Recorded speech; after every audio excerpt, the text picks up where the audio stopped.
हो गावकऱ्यांनो, पण हाय काय घरात? आज चक्क तंटामुक्ती ओला आमच्या दारात आलं. काम काय काढलं हो? तुमच्या भावान तुमच्या विरोधात नोटीस काढला नाही, त्याच्यावर सही घ्यायला आलोय. होय का? अहो या घरात सुटणारा विषय, घरात त्याचं मिटवून टाका. अशा तंटामुक्तीत कंदाल. त्या मेल्याचा एकच म्हणणं आहे की फक्त जमिनीचा वाटप करा, मग मी वेगळो राहूच मोकलो. मग याच्यावर तुमचा म्हणणं काय?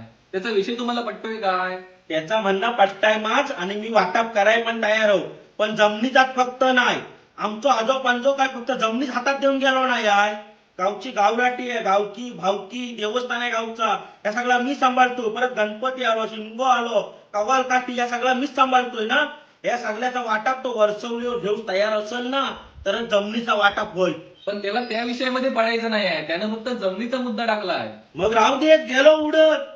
झाली तर सगळ्याची वाटणी समान होईल. त्यास सांगा वर्षावलीवर जमत असला तर बघ, नाहीतर जा. होतं काय माझं सगळं सांगत बसू नका. नोटीसवर सही करायला उद्या 10 वाजता पंचायतीत या. माझं दोन वाडी गिरायची आहे.